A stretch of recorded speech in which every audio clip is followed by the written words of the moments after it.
This podcast is brought to you by RX Smart Gear. Whether you're just starting out in your fitness journey or an avid workout enthusiast, a jump rope is one of the most essential pieces of equipment you should have in your workout arsenal, and I cannot recommend RX Smart Gear jump ropes highly enough. I've been using the RX Smart Gear jump rope for close to 10 years now. The quality, variety, customization are beyond compare. I actually did a workout yesterday with my first RX Smart Gear rope that I got almost 10 years ago, and it's still an amazing addition, still worked out great for the workout that I did. I love these ropes. Not only are they dedicated to constantly improving and challenging the community with their variety of ropes, but they're also dedicated to the education when it comes to their ropes and promote proper movement and technique patterns, which we of course love at Power Monkey Fitness. They've recently launched their new Frevo rope, which is made of a high-impact polymer that can withstand up to a 50-pound dumbbell impact. With grippy handles and smooth transitions between drills, you cannot lose with this rope. Take your freestyle game to another level and visit rxsmartgear.com and order your rope today. Welcome to the Power Monkey Podcast, where we chat with the best in the world of fitness about what they do. I'm your host, Dave Durante, with my co-host, Mike Service, and on today's episode, we have Alison Scudds. Alison has competed at the CrossFit Games as a team athlete and has been on a mission for many years now to make it back as an individual athlete. She was part of the CrossFit Games Demo Team numerous times over the years and has had an active hand in testing out many of those games workouts. While still being based in Las Vegas this season, we discuss her current move to some new coaches and how changing coaches is just a natural progression for many athletes at the highest level. We were lucky enough also to have Alison as a guest to our Power Monkey Camp last year. She was an absolutely fantastic addition to our week. We discuss her experience at Power Monkey Camp, what has happened since, as she has made some big life changes in preparation for this upcoming season. We were also able to get some fun insight from some close friends and training partners into some of how Alison spends her time outside of the gym. Listen all the way to the end for some fun things that you probably didn't know about Alison. Enjoy.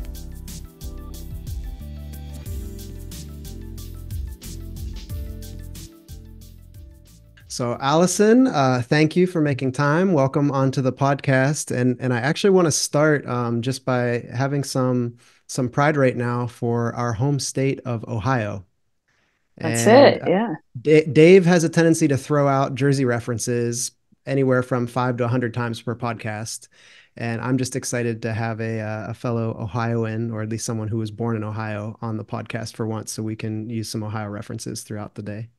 Oh yeah, for sure. I definitely consider myself an Ohioan, so born and raised there. So that's awesome.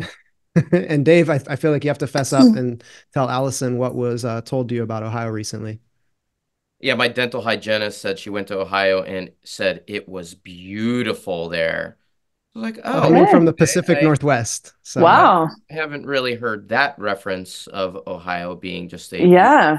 place to go on vacation, but someone from the Pacific Northwest thinks very highly of the Ohio landscape. So kudos Wow. to Do guys. you know which area they were in?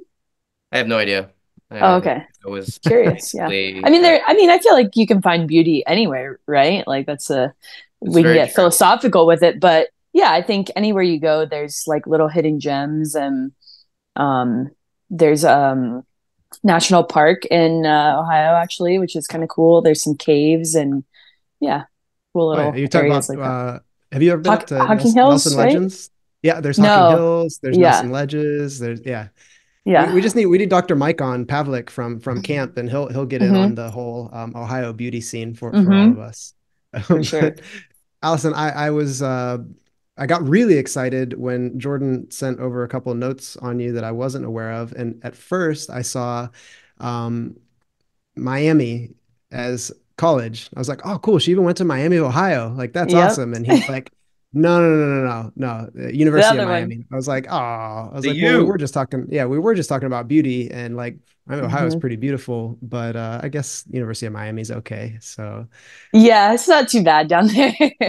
Yeah, and of course, yeah, so born and raised in Columbus, Ohio. And I will say that we're talking about the beauty of Ohio. There's definitely beautiful spots, but I don't know if it's just the time of year that I always go home, but I feel like I'm flying and you see the sun and then you just go through this like mile thick of clouds. And I'm like, well, not gonna see the sun until I take back off again. yeah, That Um, happens out here made too it in the home. Pacific Northwest. yeah.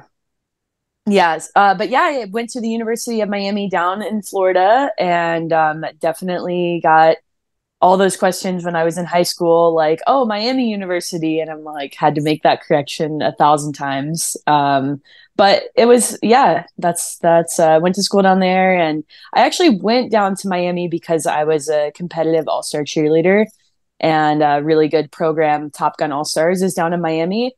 And I was like so focused on that was like my childhood goal, and I was so focused on doing that I was like, yeah, I guess I'll just go to like school down there too. We're probably gonna ask you a million questions about all of your sport background, or at least as many Yeah. as we can, keep you on here for. Yeah. But yeah, I guess that answered one thing for me, was going to Miami, has the cheer background, and then I'll let Dave maybe get in on that, because that goes closer to the gymnastics side. Mm-hmm. But I want to prepare you that I am going to ask you some weightlifting questions here pretty soon, but I'll let Okay. Dave come in before I get there. Yeah. Yeah, I'm curious about the cheerleading stuff. Mm-hmm. Most of the time, they seem fairly linked, gymnastics and cheerleading, but they're very different, as you Yep. probably are aware. Yep. Did you do gymnastics background at all? Because most cheerleaders like maybe do some tumbling and things like that on Yeah. the side to kind of become more proficient with Mm-hmm. twisting and flipping and some of the aerial and acrobatic stuff that needs to be done. But did you come from a gymnastics background as well to be able to kind of like, better your ability on the cheerleading side? When I first started into the realm of like gymnastics slash cheerleading, I was doing kind of like an open gym at a gymnastics gym. So I wouldn't say that I was like a gymnast. I was kind of just going like once a week to the open gym and just like playing around, doing some flips and back bends and stuff. And that's when I found All Star Cheerleading and instantly fell in love with it. And that's where I got the majority of like my tumbling training. And that kind of like experience, I started that in about fifth grade. And then when I was in high school, I loved just playing other sports all the time too. Like I felt I was always pretty athletic and like could pick things up and loved just learning new stuff because I had that athletic base. And so I decided, oh, like, let me just try the gymnastics team. So my high school had a gymnastics team, and I did that for 2 seasons. And basically, because I had that cheerleading background, I was able to, transfer those skills over. Obviously, had never done beam, bars, or vault before. But the tumbling on the floor routine was very similar. And that was definitely like my strongest event, but I competed all around. We weren't that competitive of the gymnastics team, but it was really cool to have that exposure to those other events and really like appreciate just those specialties and also just be able to use that tumbling background and apply it to a similar, but like you said, very different sport. What was your favorite pass in cheerleading? What was your kind of go-to?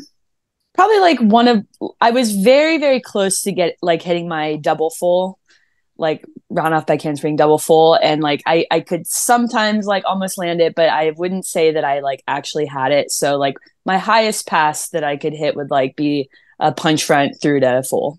Nice. And Yeah. for the listeners out there, the surface that a cheerleader is tumbling on is very different than a surface that a gymnast might be tumbling on. It's not really a spring floor or a rod floor or a trampoline. It's basically just the panel mat, all right? Or we did do spring floors, but a little bit different. Yeah, different than a gymnastics like rod floor or like extra bouncy. Yeah, but pretty much like when I first started cheerleading, it was just the flat panel mats, and then probably like I don't know, maybe like early 2000s they were having like 2008 probably is when I feel like they transitioned over to like spring floors for my gym and also for competitions. All right, last gymnastics question for you. What skill would you love to see come up that has not been done yet on the gymnastics side in a CrossFit type setting? Maybe at a semi or a games level, so something a little bit higher level. I mean, because I have that background and I feel like I'm obviously biased, but I do feel like recently the sport has definitely gone more towards like a strength bias. So any level of skill would be awesome. I love doing backflips. I know that's kind of like a pipe dream, but like But like, it's honestly, once you have a back tuck, like it's really not that much more difficult than any of these other skills like press to handstand or some of these like crazy like high level skills. It seems a little crazier because you're like, doing a flip, but as far as like skill acquisition, I don't really believe it's too crazy out of the scope. And it's really interesting. Power Monkey Camp, which you've been to, which we'll get into, mm-hmm. almost universally, every time we have a high level athlete come out to Power Monkey Camp, the one skill that they want to work on, press to handstand is definitely up there, but they all want to learn back tucks. So like Christian Harris and Dallin Pepper and Jeff Adler, and like they just want to learn a back tuck. And it makes me think maybe they are anticipating that happening. Obviously, learning to flip is kind of cool. It's a nice party trick. But it would be really cool to see that. And I think some people are thinking that would be crazy, right? Like 100 back tucks for time or something. No, you turn it into a precision event. You say you have 5 back tucks and let's see how many you stick. Let's add a balance component to a workout for once. And let's see if you can actually land without moving your feet. And take a lot of the intensity out of the equation to put precision back into it. I would absolutely love to see that in the same way that I like to see handstand holds. Balance, precision, skill acquisition, as opposed to just balls to the wall, go as fast and as hard as you can with everything. Totally. I definitely agree with that. And I think that would be cool. Excellent. Mike wants to do backpacks too, but he's not allowed to do them anymore. Yeah, I got disallowed from doing back tucks anymore because I had a couple fun falls. Oh no! When I was not under supervision, I have lots of videos of landing them. We even did a Power Monkey, like we did a waterfall of back tucks with all the gymnastics coaches, and I had just learned mine, so I got in on it. I was very excited, and then on the spring floor, I got too excited and tried to jump really high, and then forgot to tuck and just came straight back down. Shoot, not so good. That's an important part of it. yeah. But no, like I like every time we fantasize at Power Monkey how to make things more technical and more skill virtuosity based, this idea of control and balance and precision. And I think maybe the back tuck would be a good one. Maybe we can put it at the end of a weightlifting event, so it has that like flair of like there's nothing cooler than when you see like a national or world championships. Leg strength left to push off the ground. No, there's Dave. You've had to have seen even like Shane Hammond or somebody. They make a lift and then they do a standing back tuck on the platform in front of thousands of people, and sometimes it's more impressive than the lift they just did. I was very fortunate to overlap with Shane Hammond at the Olympic Training Center. When I was living there, he was finishing up his career.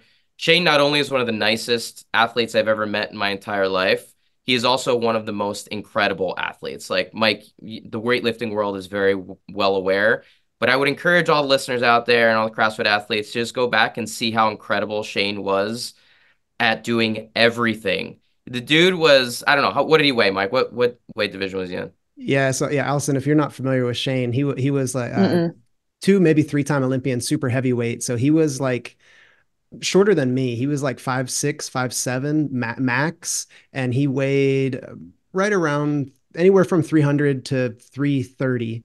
And he could just from under the basketball hoop jump up and dunk. He could do a standing back tuck. His standing back tuck was like over people's head, like unbelievable. He would come to a gymnastics gym and just like put us to shame. Like he could do things that the gymnast couldn't do. It was incredible. That's incredible. Like bowling ball flipping around. It was amazing. Yeah, he was something, and it's not completely unrelated to one more question I want to ask you, because you have some impressive weightlifting numbers, and don't be angry at me for not knowing, but have you ever done a weightlifting competition? I have actually. Yeah? Yep. I did the American Open back before they changed I had to do a couple to like qualify for the American Open, but back before they changed the rules, I believe it was in 2017, either end of 2016, actually. I think it was like winter time. Okay. So those were in Orlando. I liked it. It was definitely different. I think it's kind of similar that, kind of what we were talking about with Dave, how like cheerleading and gymnastics are like kind of the same sport, right? And then weightlifting and CrossFit, kind of the same sport, right? It's like, no, you're doing some of the same movements, but like the context is very different.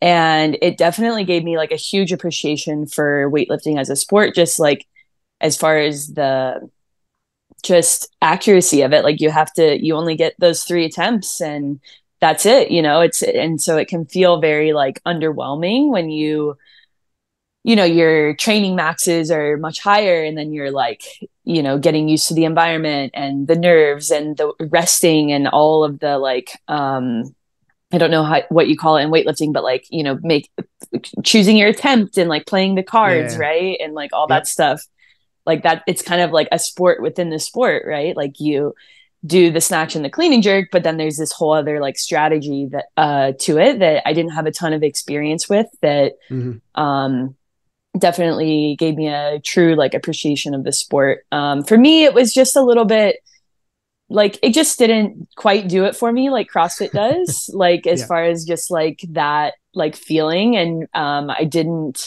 like have a super great, like PR my lifts meet. And so I'm sure that like does impact it as well. But yeah, I had a good time. And I think even though I haven't competed in weightlifting since, like, especially this past season, I've like really been diving into like my Olympic lifting technique and there's something just so satisfying about weightlifting because it's so challenging and it's like you're trying to think of a million different things at once while also like not thinking about anything. And Yes. a lot of the times it's like be tight but not too tight, be forward but not too far forward, be back on your heels but be like, it's like all of these contradicting things at once, which makes it very challenging and very like for me, that's something that's always driven me throughout my life is things that are really tough and challenging like that. And so I think that's why I love it. All right. A couple of things there.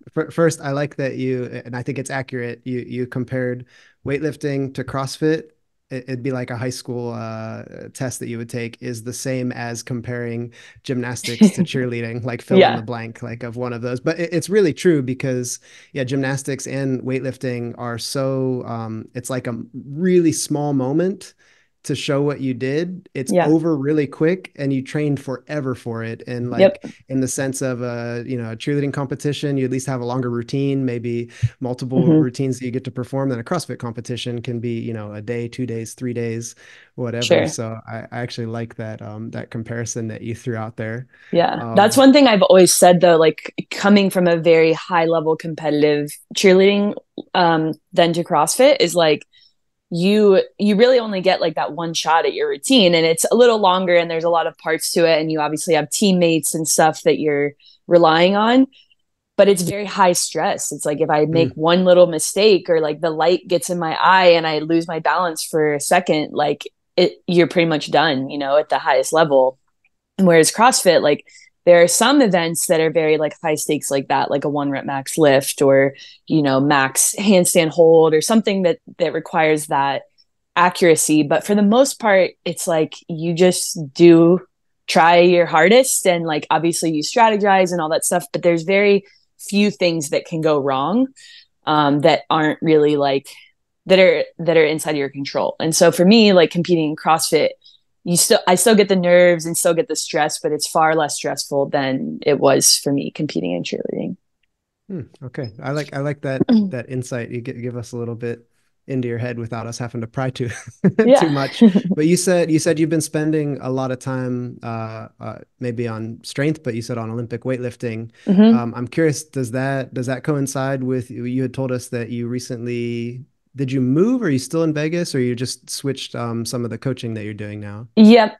I'm still in Vegas. But yeah, about 2 months ago, I changed coaches and probably like for 4 months before that, one of my coaches, Jeremy Meredith is his name. He was kind of like advising me with my previous coach, specifically in movement, breathing, Olympic weightlifting, strength, and all of that stuff. So I've been working with Jeremy for about the last 6 months.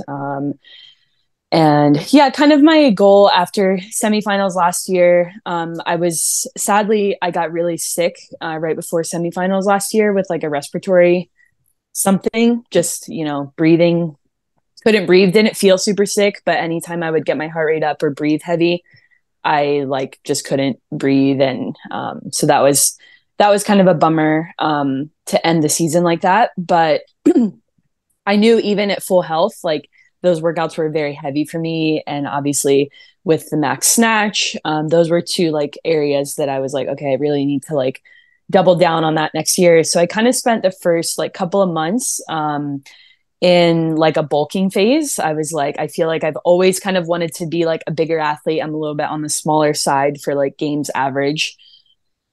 Excuse me. And so I spent about 10 to 12 weeks doing very little CrossFit. I was doing kind of like a conjugate style, like strength stuff, calorie surplus, still doing some conditioning, but like way less than you would like prepping for the season.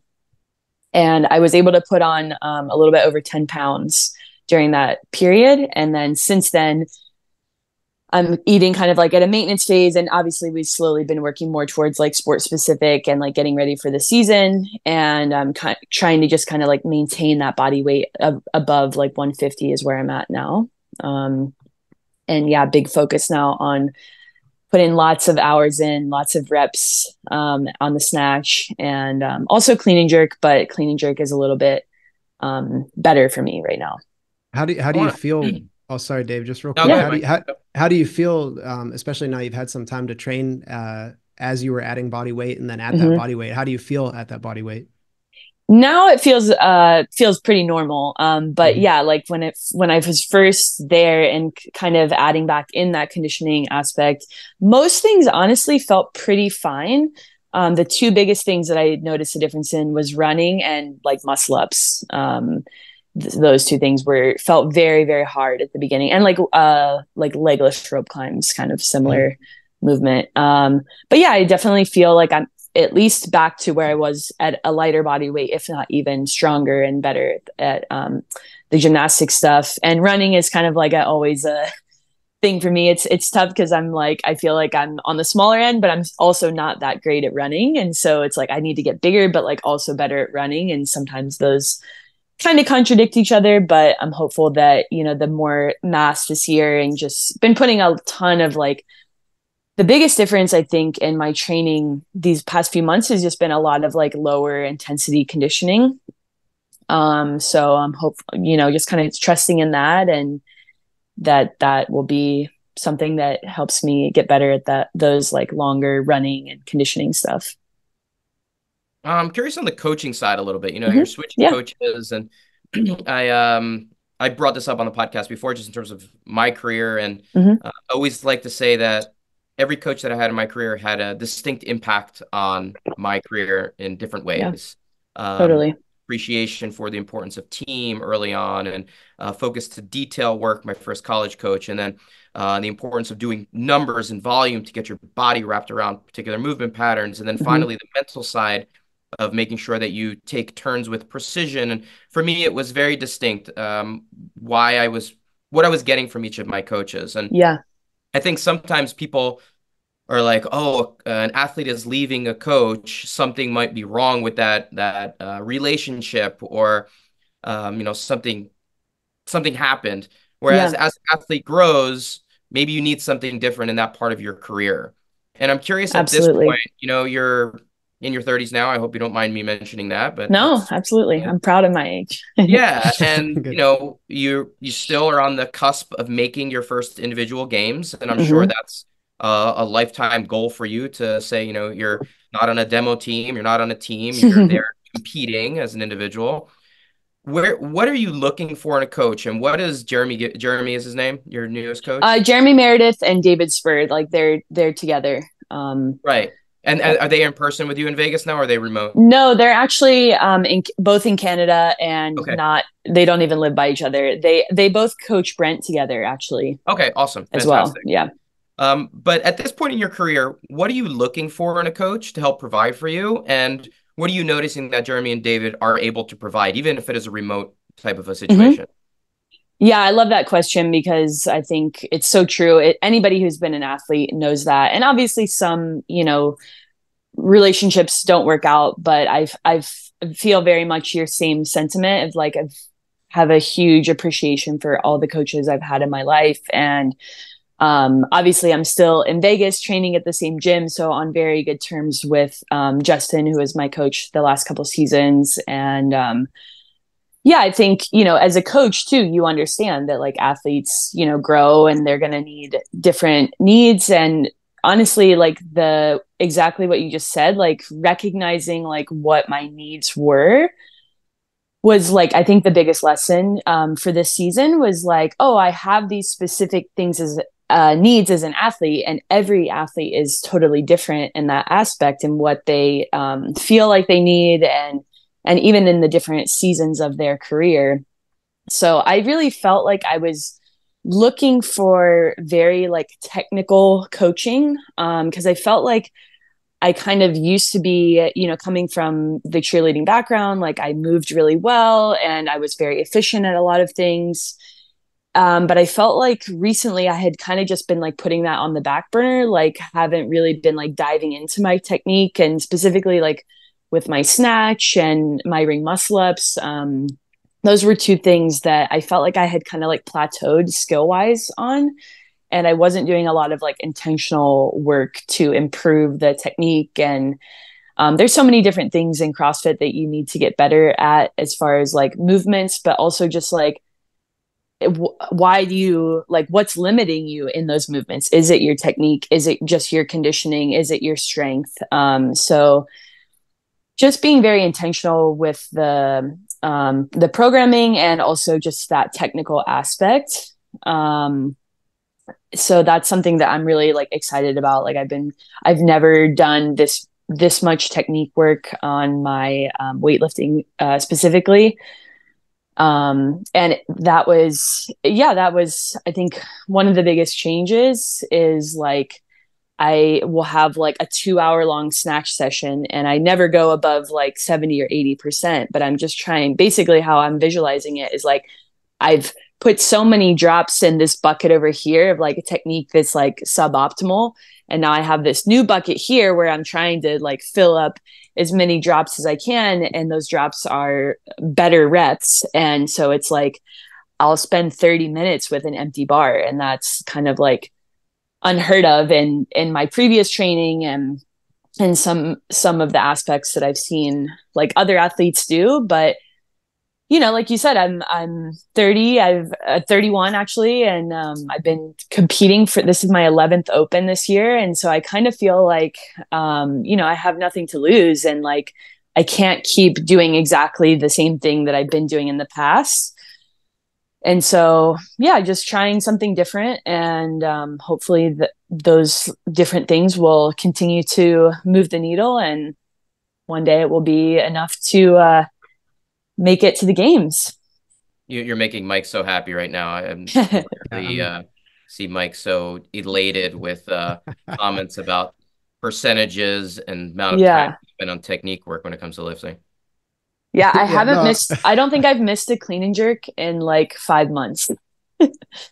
And my snatch, I've missed a couple of my snatch, but like very, very few. Whereas like I felt like before I would just like work up to a heavy twice a week and like probably miss a few and like, like, and it was very like, for me as an athlete, I would very much ride those waves of confidence where it wasn't really confidence. It was like, I just had a good day or a bad day, where it's like, I still have those good and bad days, but I'm starting to really feel what that like true confidence of like knowing I'm going to like make a lift, or knowing what I even have to do to make the lift. Because I felt like before I was just kind of like hoping that it would be a good day, so Alison, you're just speaking not just my love language, you're speaking the Power Monkey love language. And I remember when you came to camp and you were like, to say it's surprising sounds like I'm like putting you down, but it was surprising how much you wanted to like learn from all the coaches while you were there. Mm-hmm. Like you were so into all the technique work. And I remember from the snatch station and some of the stuff that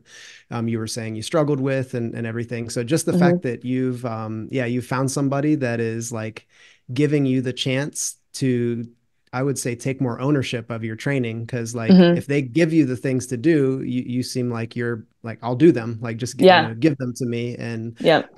a willingness to do that is really good to see, especially, yeah, like you said, it's, your 11th open. And Dave and I have had opportunities to help different athletes over the years or work with them. And a lot of times when they see the attention to detail that we would like them to do, they skip it. And Yeah. they're like looking for some other, some other secret or some other Secret. trick. And Yeah. yeah, Yeah. and you use the perfect visual of that. It's like you've accumulated so many of these drops in one Hmm. way for so Hmm. long, like Yeah. that's what it is. So you need to spend some time, and you don't have anything to lose by trying something that pretty much everybody that is an expert in the field of weightlifting would say you need to Hmm. accumulate tons of quality reps. Yep. And you said it in the beginning of the podcast. With weightlifting, you can be thinking about so many things to try to think about nothing. Yep. And and the only way to do that is, quality and repetition over and over and over again. So like, yeah, Dave is right. I'm just incredibly happy right now because it's fun to hear people really, really, really embrace a message that we're constantly trying to get out into the entire community. Like it doesn't matter, Yeah. you know, what point you are in your journey, like the Hmm. technical reps are the ones that are going to build you up. Totally. Yeah. And I think, more on that is like every athlete's a little different. Like I'm very like a cerebral, like intellectual, not intellectual, because I don't want to say that to like put people who aren't like that down, but like I need that like attention to detail to feel like, okay, I am like, I know why I'm doing this. It makes sense to me. And that's just kind of like how my brain functions. And so I really do well with that attention to detail. And that's something that I really love in my coaches. But like I said, not every athlete's like that. And just like, not that they don't need to be doing quality reps, because I believe, like you're saying, like everybody can benefit from that. But as far as like specific needs as an athlete, like finding those things that are important to you as an athlete, like when you're searching for a coach, I think is like, okay, like this is something that's very important to me. And every coach has kind of different strengths that they can offer you, and finding one that like will really align with that where you're at. Alison, you mentioned something that I think is really important to kind of reiterate for the everyday listener out there. The idea of you doing something well one day and then poor the next day and not knowing why things went well versus why they went poorly. Yeah. And this is a common theme amongst every athlete, especially an athlete that doesn't put attention on skill development the way you're doing right now. So I just want the person preparing for the open to really take this into consideration, where if a muscle up comes up in the open and you have 50 people in your gym screaming at you to get your first repetition and you get it, and there's this moment of elation of, oh, I got my first muscle up. I now have a muscle up. Wrong. The next day you come in and can't figure out why you can't repeat the same movement and it's Yep. not happening again for yourself. It's because you never really had the movement. And so, there's a big difference between doing something one time because the stars aligned perfectly for that to happen Mm-hmm. versus true mastery of that movement and understanding the nuance that comes along with a good and a bad rep.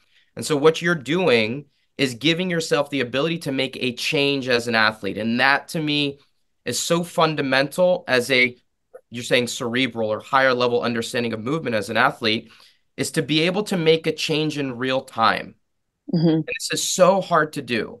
And I always view this as the highest level athlete or someone that's really at the peak of their ability is not only able to make a change without a coach kind of interrupting and saying, hey, you're too far back on your heels. Move up. Bring the bar closer to your body. Or grip the ring this way because they're able to see it from the outside and then you apply it.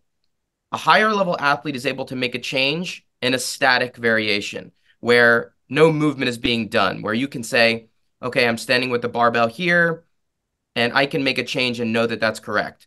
The highest level of application to me in that sense is when you can dynamically make a change in real time. When you Mm-hmm. recognize that something is off, and in that split second, you can make an adjustment to fix that mistake. And Mm-hmm. those changes only happen when you do what you're doing, where you Yep. take 30 minutes to work on empty barbell work. When you're taking turns that are 70%, 80% of your max to get drops in the bucket where your technique is on point, so that if something comes up and you're in a workout where intensity is through the roof and you're having to do 100 reps, you can make a change in a split second to allow technique to come back in and allow you to make an efficient movement. And so I know I'm rambling a little bit, but I think it's so important what you said, and I wanted to make sure that it was really reiterated. The importance not only for your movement, for the everyday athlete out there to take the time that's necessary for you to become a higher caliber athlete, not just someone that is coachable and can make a change when a coach yells at you, but also an athlete that can make a change on their own, both statically and dynamically. Rant. I hope that made sense. Yeah, no, it did. And I think another thing that came to mind when you're explaining that too is just like the patience with the process. Like Yeah. you like, and I've definitely felt this myself. Like I am like, subscribed to the thought that like I need to do like these good reps and, be patient and it'll come and all this stuff. But like I still have those moments of frustration where I'm like, okay, I've done like a million of these and it's still not clicking. And then all of a sudden I'll just do a rep and it's like, oh, you have that like breakthrough moment. And it's like, it's so powerful because you couldn't have gotten there unless you did those 100 reps the wrong way, or you're kind of, just getting curious about the movement. Like, I don't like my coach is saying this, but that's not really clicking. And so then like, I'm just playing around with like different stuff. And positionally for me, like I'm I kind of have that like cheerleader gymnast posture. I know some people are just listening to this, but like the arched back.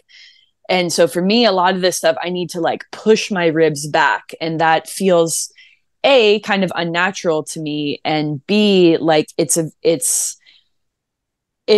not as simple as like black and white. And so just like playing around with those small like postural changes and just like trusting that like it will probably click one day, even if it doesn't for the first however many days, and just approaching it with that like curious mindset versus like why can't I do it right now? Yeah, I love that. It's a blessing, and you said a curiosity. That's really important to be able to put the time in, but a lot of athletes don't stick with it because of that patience component. So yeah. Anyway, Mike, go for it. Yeah, Alison, I don't want to push you out of your competitive career yet, because I think you still have a lot to do, and it's exciting to hear what you're doing. But thank you. Everything you're explaining to me, and I'm a little biased to like my history as an athlete, and then transitioning into coaching, or I like to say teaching sometimes more. I feel more like a teacher than a coach. Yeah. Everything you're saying makes me think that you're acquiring a lot of skills and you have the curious and patient personality to be a really good coach. So I'm just curious if there's a part of you that ever imagines that or sees yourself in that role, even sometimes with training partners or things. Yeah, definitely. I was a CrossFit coach for many years, and I still definitely, and I've taught like a few seminars and stuff like that. And I definitely get that joy from, taking things that I've learned on my journey and helping, other athletes discover that. I think as we're all coaches, there's nothing better than like helping an athlete have a breakthrough moment that is really meaningful to them. So I haven't thought too seriously about like what that would look like specifically, but I know that I do have a place in my heart for coaching. I was back in Miami this year for Wadapalooza, and I actually dropped in at the gym where I started CrossFit Peak 360. And I used to coach there for many years, and I did like a drop-in class, and it was just so like, I don't know, it was awesome experience. And even just with like my training partners, I train with Alex Gazan almost every day and try to like share as much as I can with her and the other people around me. And just, everybody's a little bit different on like, I think that's one of the hardest thing as a coach is like, there's different athletes who are, more open to feedback, less open to feedback. So you never want to like step on people's toes or like, say something that they don't either care about or whatever. But I definitely have that place of like wanting to help people in my heart.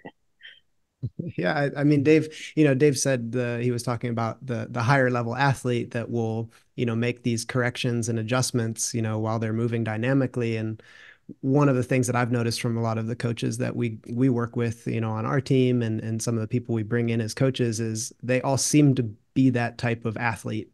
Like Mm-hmm. maybe not early on, but they developed in it. And then, this ability to experience a lot of different coaches and a lot of different training environments, you start to build a Mm-hmm. lot of, let's say, like future empathy.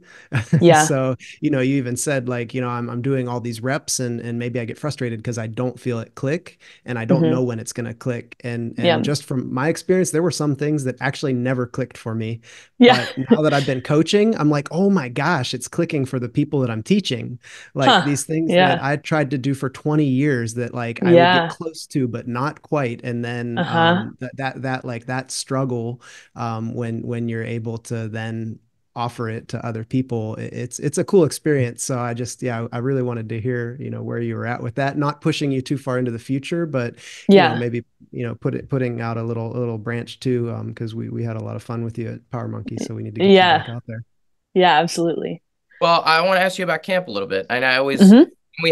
when we have guests on that were invited to camp, I'm always curious about what your first experience was like. It is kind of overwhelming in a lot of ways in terms of number of people and all the things going on. And it's like Mm-hmm. he's buzzing around a hive for the entire week. But can you tell us a little bit about what your experience was like at camp? Oh my gosh, it was so fun. It was like literally like summer camp. And I know that sounds silly, but there's just so many amazing coaches there that I was able to like pick their brain with. And like Mike was saying, I was just trying to get the most out of it.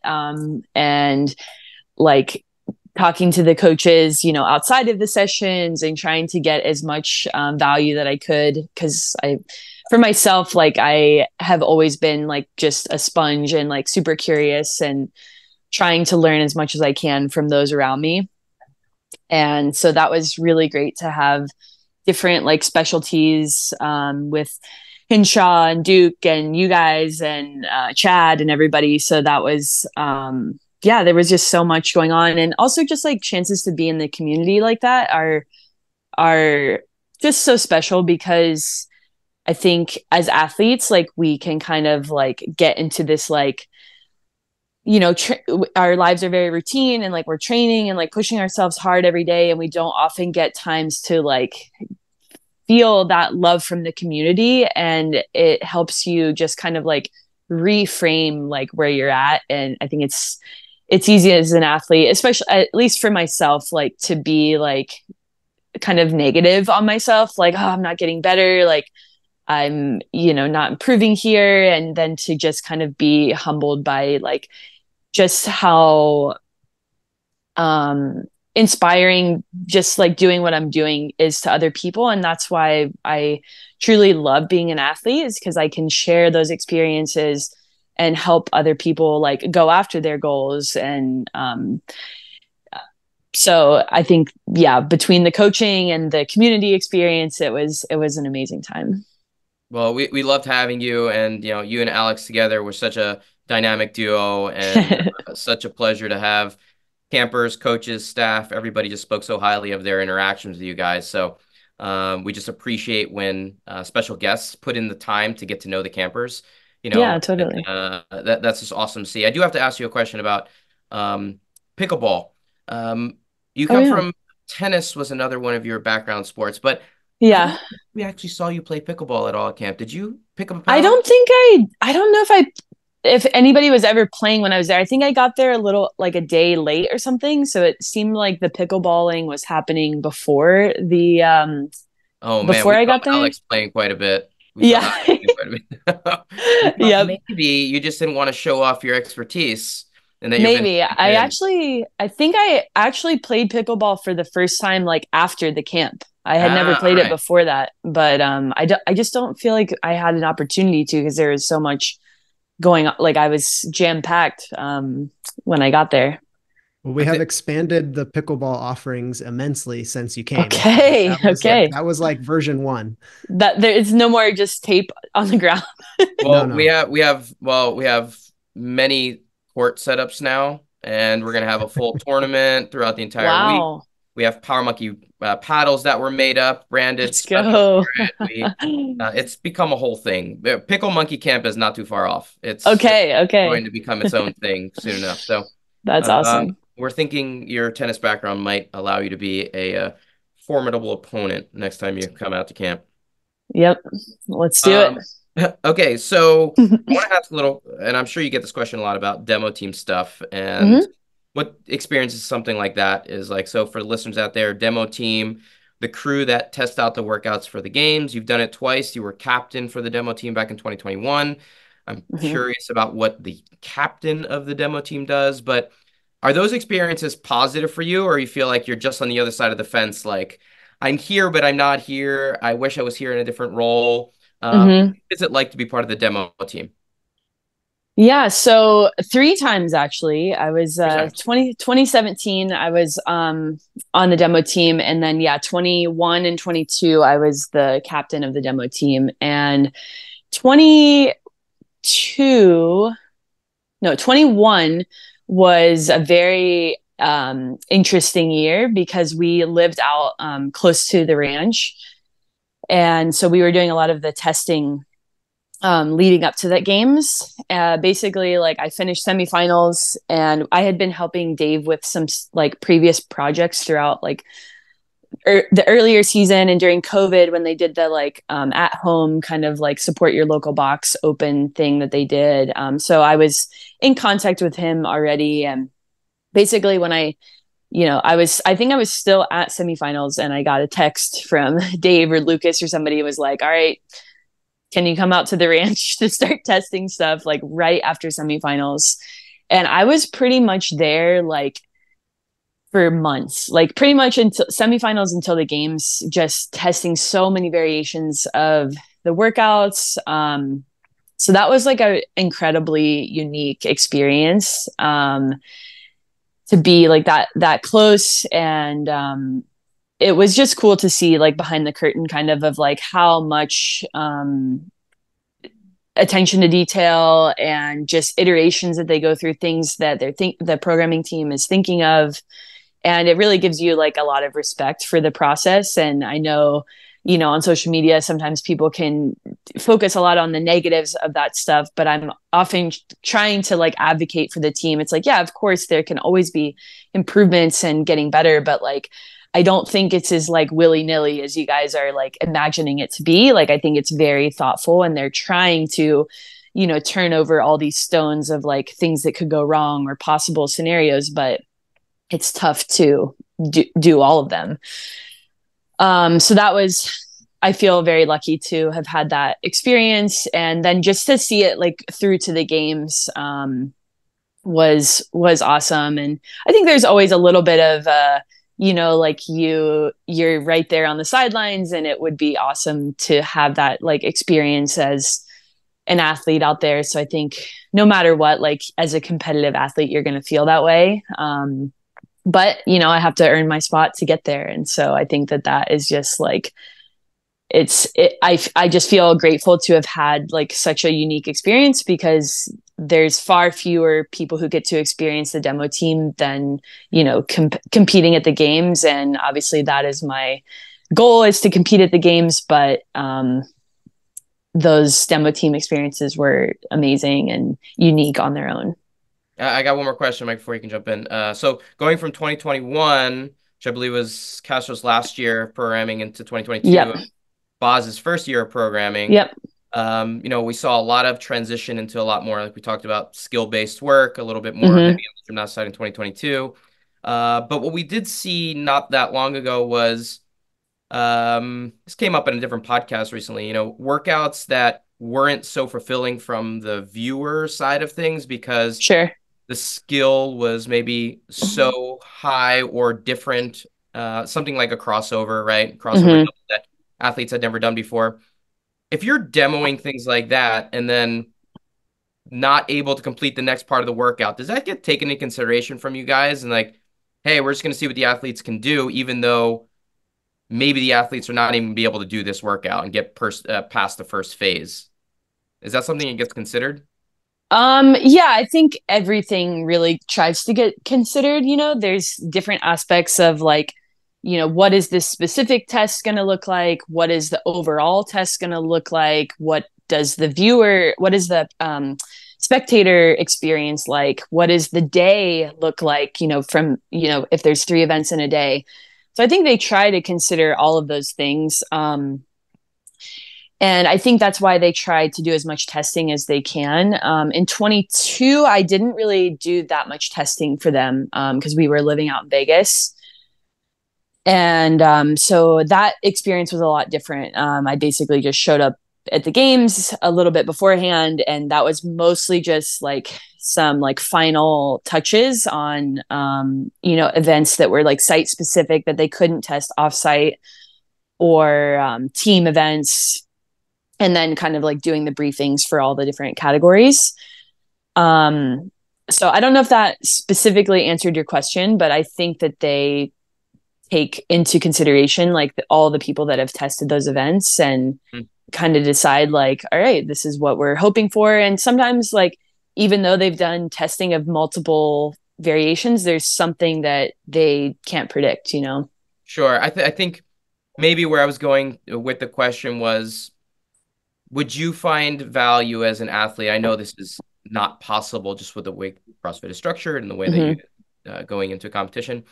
Would you find value at all in knowing that a skill was going to be coming up, say a day before, a week before, 2 weeks before, if it was a movement that had never been done in a competitive setting ever, like CrossFit or something like that? Would you find that to be like, hey, at least give us a chance to test this out before we go out there and put on a spectacle for the viewers, television, and then the top athletes in the world can't even get to the second phase of a workout?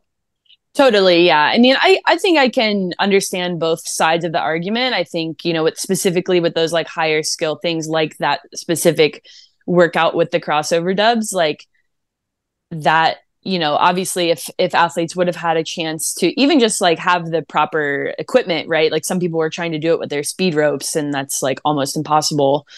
That could have definitely helped. But I think that, whoever is programming or the programming team, like they probably decide on what the intent is. Like, is the intent to like let the athletes have a chance to practice and like for it to be a spectacle, or do we want to just like see how well they adapt to this like brand new movement? So I think an argument can be made either way, and I think there's pros and cons either way. For sure. Yeah, I was just curious from your perspective, having tested those things out. But yeah, viewership matters to me, like making for sure, yeah, spectators and watching the games and watching these things on both television and in person. You want to see the athletes perform at their highest level. And sometimes it's like, oh, we couldn't even see the handstand walking portion. Yeah. I want to see the handstand walking portion. Yeah, definitely. I can understand that. And I think that, I can't speak for, Dave or Boz, but like, I think that they want a good show as well. And I think it's good for the sport. And I think, yeah, I don't know exactly what their intent is for every single workout, but I think that those are definitely things that they try to keep in mind. And sometimes it is what it is, kind of, like, and like I said, like maybe I and again, not speaking on like what their intent was for that workout. But like maybe it was a miss. Maybe they thought that athletes would be able to get through it easier because, the whoever tested that workout was able to get through, but maybe it was because they had, the proper equipment, or maybe they did have a little bit more advanced knowledge of the skill and were able to practice it a bit more in the context of testing versus like being in the middle of competing at the CrossFit Games. So who knows? We're all still learning, still a baby of a sport. Yep. So all still learning. But Mike, anything you want to jump into? Otherwise, I have some last questions that I think might take some longer time than they normally do. Well, I think I'm gonna steal one that I could imagine you're gonna think of. I'm gonna frame it in a different way though, because I think one thing that could make semifinals games much more exciting would be some live music. So I'm curious if you could choose any performer right now to perform like during the workout breaks of semifinals of the games, who would that be? Fred again. Who is Fred it? again? Fred again. Yeah. Okay. Surprise one there. I love it. Yeah. Do you guys know Fred again? I believe so. Yeah. Yeah. And from Yeah. back He's in one the of my day. favorite artists, and shout out to him if you guys don't know him, but check out his Tiny Desk concert on Ah, I NPR. love those. I love those. Yeah, because he's like, electronic music, so it's very like, makes a lot of the producer like makes a lot of the sounds on the computer, whatnot. But his Tiny Desk special was so cool because he's actually like recreating some of the sounds like practically. Like he has like a violin bow at one point that he's like putting on the marimba, I believe it is, or the xylophone, and like playing the marimba and like just beating on the desk and like looping the sounds. And so I think that could be super cool. And his music is just very like, for me, I really like it during training because it's very like upbeat, and I like how he takes a lot of like aspects like from spoken word or poetry, and they just feel very like real. Um, so big Fred again That's gonna fan. be. I'm gonna have that on tonight after. Okay. Yeah. And I if have to you just before you go on, Mike, I just want no to make a go. comment that back in the day when Asbury Park games were going on, Asbury Park, New Jersey, got to give a shout out to Jersey Shore. It was a sectional event There back we in the go, day. Jersey. Uh, but it's an awesome event. It Fitness by the was. Sea is the name of the gym that put it on. They're great people down there. Got to give a shout out. They're in Avon, New Jersey. If you're ever down that way, definitely check out the gym. But they had a live DJ playing throughout the entire competition. The venue was amazing, right on the beach, live music, live DJ playing. It was more like a concert than it was even a fitness comp. Like the lights were down. It was like strobes going on. It was awesome. It was like Yeah. a venue and an environment that I'd never seen before for something like that. So I agree that Mike adding some live music, especially in that genre, could go really, Hmm. Yeah, really well. there's sometimes there's like I think Wadapalooza, my eardrums hurt just because they have the Yeah. bass so loud the whole time. But then a lot of times you're at the games or semifinals and it's like just dead. You're just sitting Yeah. there and waiting. And I like this idea, so I'm gonna push for this. Maybe when we bring Boz back on, we'll make some suggestions and Yeah. see if he can How about that pull some Carson, strings. California semifinal this year? Oh yeah, Oh yeah. yep. That should be interesting. That's gonna be I sweet. hear the schedule is getting a little packed. That gonna have to be very strategic with the events that are going on. But I love going back to Carson. I miss Yeah. the games being down there. We'll see Oh, how Dallas goes. memories. Yeah, Yeah. Fort Worth, Yeah. I guess. All right, Dave, hold on Texas in August. before you Exciting. have any more questions. I don't want to leave the music side because you said what you liked about Fred again with like mixing and everything in real Yeah. time. Have you ever been to, don't laugh at me there. Have you ever been to an Ed Sheeran concert? I haven't, but I've seen him do that You similar thing. Yeah. you have to go. Like I'm not a Yeah. big concert goer, but I've been, probably the coolest concert I ever went to was actually with Dave's wife in New York, weekend concert. Oh yeah. Um, I've been to the weekend 6 times. Okay, so you've got me by five. That one was Yeah. probably the coolest one I went to. But Ed Sheeran, I've been to twice just because it's so cool to watch him mix his sets Yeah. in real time and talk to That's everybody while awesome. he's doing it. It's like, it's just, for me, it's awesome. So I Yeah. apologize to the listeners for turning this into a music talk, but it's interesting. All Yeah. Not at all. right, Let's Dave, let's all let's on you. get some other of your favorites. One that we asked all our guests, especially new ones. Favorite sport or discipline, weightlifting or gymnastics? Gymnastics. See, even though weightlifting has taken over, gymnastics still. Ohio has disowned you. Yep. Um, question number two, anyone that you've come across recently or that you work with that might be a good interview for us to have? This is always a tough question, but if you have someone at the top of your head, that might be a good interview for us. Hmm. Um,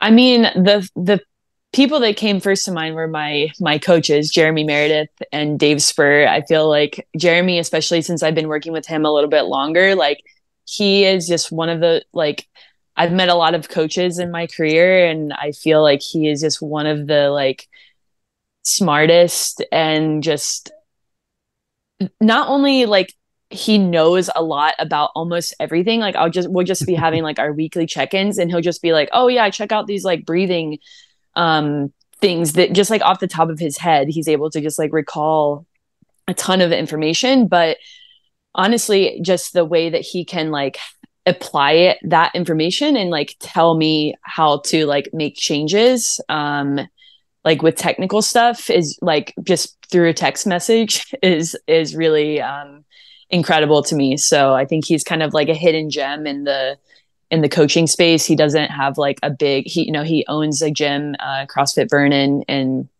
Canada, and kind of, I went out to visit him for a week, and even with like watching his coaches coach their classes, like you can just tell that they've all been like taught by him, and very high level coach. I love that. I started reading. I just want to give a shout out to Brett Bartholomew, who we met recently. Is an amazing coach. He wrote the book Conscious Coaching, and he talks a lot about trust and buy-in being one of the most components of a good relationship between an athlete and a coach, and how you create trust. And the technical side of what you're saying, you've bought in, you've built the trust with someone that you don't even see on a regular basis, and that's kind of one of the most important tools that a good coach can exhibit, to be able to then work on technique and work on all the other things that go into getting an athlete to perform better. But Totally. if you're a coach out there, I love the suggestion of Jeremy and David. We can put him on the list, and Jordan tend to reach out, but I would recommend a book, Conscious Coaching, for anyone out there that wants to become a little bit more of a present and available coach for the athletes of all different spectrums. And with that being said, we normally kind of ask for a book or a TV show or a movie recommendation, but I'm not going to do that today because we spoke with a friend of yours, and Alex let us know something that we wanted to ask a little bit more about. She said that you love this game called Blood on the Clock Tower. Oh my God.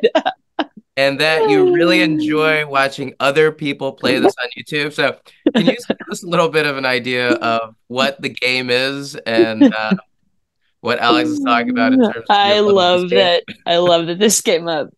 Okay, so well, I do want to give a book recommendation if that's okay. And I have it right here. Of course. The Comeback Quotient. If you're not watching this, it's by Matt Fitzgerald. It's a really, really good book. Even it's kind of about like coming back from like injury or a setback or something like that. But even if you haven't had something specific, like for myself, thankfully, I've never had like a major injury or something like that. But just like coming back from the small challenges and coming back from not achieving your goals, and like just what that mindset really looks like. That was like one of the most impactful books I've read in the past couple of years. Thank you. But That's yes, awesome. Blood on the Clock Tower. Okay, so it's a social deduction game, kind of similar to like Mafia, or Werewolf, if you've ever played like that. But it's way better, in my completely unbiased opinion, because every character has like a specific ability. There's a good team and a bad team. The game happens in day and night phases, and basically during the night phase, the evil team is like killing the good team, and then during the day, you're having conversations with people and you're trying to figure out, as the good team, who is lying and who's on the bad team. And then you get to execute them. So it's all like just puzzle solving, which is like really, I think why I love it so much. And the way that the characters' abilities like all interact with each other. There's a lot of like mechanical information that you can like, okay, if this happened, then this person must be lying, and vice versa. But it's also very like social reads as well. So like there's mechanical information, and then there's like the social reads. It's super fun because the puzzle aspect, and then just like the thrill of when you're evil and you have to like come up with lies that make sense that people can't catch you in. But then also when you're on the good team, you're trying to catch people in those lies and figure out, and like each game is so different than the other because all the characters' abilities are different, and they complement each other very well. And basically there will be like what's called a script, and it's like a list of characters that could be in play on that game. So you have an idea of like how they interact with each other. I'm totally addicted right now, and I love playing, but it does require that you have at least 7 people plus somebody to be like the storyteller who is like kind of controlling the whole game. So it's a little bit tough, but we have gotten our group to play a few times. And then, yeah, pretty much in my off time, I just watch other people play online. To learn strategies? Just to learn strategies and also just see how they solve the puzzle. Like it's kind of like one of those not totally mindless things that you can just like turn on the TV because you still have to kind of be paying attention, but it's just interesting to see. And they'll have like the live ones will have either like player perspective, so you're kind of like following around one person who is like, you know, their character and you're just hearing all their conversation so you can kind of try to help them solve it, or from the storyteller perspective where you actually know what everybody is, you're seeing their lies and seeing how they're like strategizing. I love it. Mike, we might have to add this to the agenda as like a coaching, get to know each other thing Team on building. Bible How Day. long does this game take, Alison? It kind of depends on like how many players there are. If it's a smaller game of like 7, you can usually play in like under an hour. But the games can be up to like 15 people. And so like the more, you know, the more people there are, the more you have to whittle it down to figure out either who the demon is or this might be a Saturday night coaches game at camp. Maybe it's station at camp now, 2 hours, and you get a station, that's true. 15 people, and you just turn into it's fairly like beginner friendly too. Like obviously the person who's the storyteller needs to know the game very well and like how everything works, but you can play with like very little previous knowledge. Just they have a couple scripts that are meant for like beginners. And yeah, if you guys want more help or info on that, I'm happy to send you some resources. Amazing. Well, thank you for indulging us, Alison. Appreciate some insight into a fun social experiment, it sounds like. Yeah, they also have a couple online. They have a couple like in-person games that this group No Rolls Barred has played, and they're really fun to watch in-person games played as well. Same like that game or just different games? No, that game, Blood on the Clock Tower. Okay, cool. No Rolls Barred plays other games as well, but the Blood on the Clock Tower episodes that they have in person are really, really good. All right, we'll have to check them out. Thank you for the suggestions there. Anything that you have going on, or where can people follow along as your season is about to get kicked off here and people can follow along for the ride? Yeah, mostly on Instagram. I'm dabbling a little bit in the TikToks, but both my username is Scudds on there. I am very much an open book. If you had any questions or comments about anything, feel free to send me a DM. I check them very often and try to get back to everybody. I like to be very engaged with my community and hopefully sharing, you know, educational and inspiring stuff on there. So yeah, check it out. Awesome. Well, thank you so much, Alison. It was great chatting with you and seeing you again. Hopefully we'll get you back out to a Power Monkey Camp sometime soon. You can run the Blood on the Clock Tower station, which will oh my gosh, I would love that of the year. Thanks again. Hopefully we see you, and good luck with the season coming up. Yeah, thank you so much, guys. I really appreciate it. And yeah, see you soon. Absolutely. For the listeners out there, thank you again for listening. Please be sure to head over to powermonkeyfitness.com for services and upcoming events. You can check out our Instagram pages for regular teaching and technical content at Power Monkey Fitness, at Dave Durante, and at Mike Service. On behalf of Power Monkey Fitness, we're your hosts. I'm Dave Durante with my co-host Mike Service. And until next time, thank you all for listening.